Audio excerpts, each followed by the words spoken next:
Yo, what's up, moi c'est Matt et bienvenue dans une nouvelle vidéo.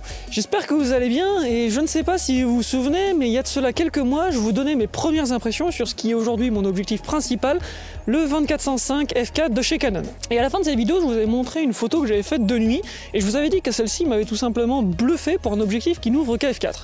Et bien aujourd'hui, l'idée de cette vidéo, c'est de voir un petit peu ce que cet objectif a réellement dans le ventre en le poussant à ses limites, c'est-à-dire en faisant de l'astrophoto. Et ça tombe bien parce que cette nuit s'annonce tout simplement parfaite.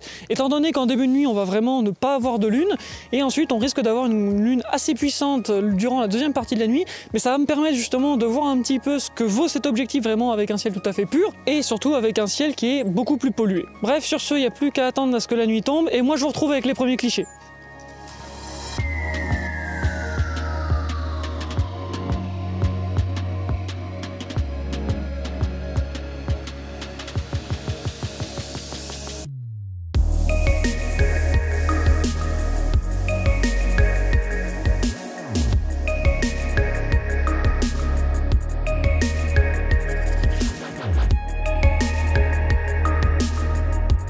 Bon, du coup on se retrouve au studio pour débriefer cette première photo. Et je vous cache pas que je suis tout simplement bluffé une fois de plus par cet objectif, parce que là où justement il n'est pas du tout fait pour l'astrophoto, il réussit à donner encore des résultats qui sont tout simplement convaincants, parce que je pensais pas du tout pouvoir faire ressortir à ce point-là la Voie lactée.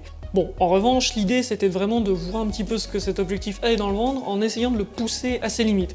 Et je vous cache pas que ces limites, j'ai commencé à vraiment les sentir, étant donné que lors de cette prise de vue, pour compenser son ouverture f4, j'ai dû monter jusqu'à 4000 ISO, ce qui pour une photo de Voie lactée commence à être déjà très élevé. Mais en attendant, je trouve le résultat tout simplement convaincant, et ce qui me conforte dans l'idée que cet objectif reste l'objectif le plus polyvalent que j'ai pu essayer à ce jour. Bref, pour la suite de cette vidéo, l'idée c'était de monter au grand ballon et de voir un petit peu ce que cet objectif donnait avec un ciel beaucoup plus pollué, étant donné que, comme je vous l'ai dit en début de vidéo, on allait avoir la lune qui était quasi pleine, qui allait être présente. Et déjà, la lune en elle-même était un problème, mais il y a eu un deuxième problème que je n'avais pas du tout anticipé.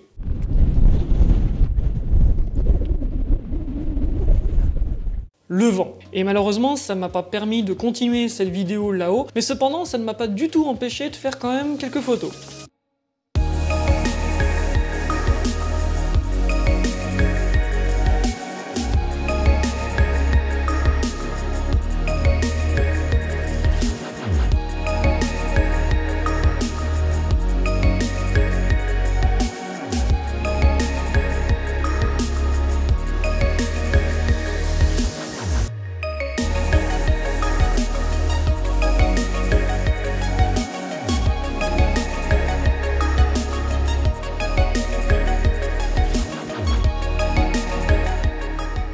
Et comme prévu, la lune était au rendez-vous, mais c'est pas grave, puisque au final ça m'a permis de donner une atmosphère très particulière à mes photos, et à commencer par la photo du radar qui se trouve au-dessus du grand ballon.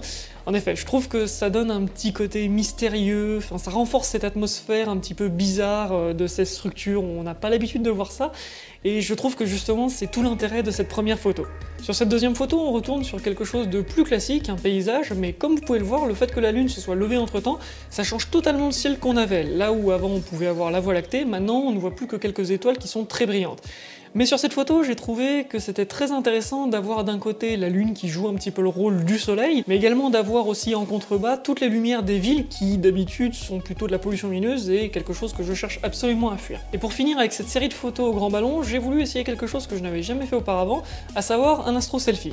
Et je vous cache pas que pour un premier essai, je suis vraiment content du résultat. Déjà premièrement parce que je suis assez net sur la photo, étant donné que vu que c'est une pose longue, ça veut dire qu'il faut absolument pas que je bouge d'un millimètre durant 15-20 secondes. Et au bout d'un moment, quand on a froid et qu'il y a beaucoup de vent, c'est quelque chose d'assez compliqué. Mais surtout, ce qui me plaît dans cette photo, c'est que j'ai réussi à capturer une partie de la lumière de ma lampe frontale qui pointe directement vers la constellation d'Orion et ses deux étoiles principales, Bételgeuse et Rigel. Bref, dans ces vidéos, je pense vous avoir montré une fois de plus la puissance de cet objectif, et je ne peux que vous le recommander si vous cherchez un objectif ultra polyvalent. Sur ce, voilà qui termine cette vidéo, j'espère que celle-ci vous aura plu. Comme d'habitude, si vous l'avez aimé, je vous invite à vous abonner, mettre la cloche, et surtout, pensez au pouce bleu. Sur ce, moi je vous retrouve dans une prochaine vidéo, c'était Matt, salut!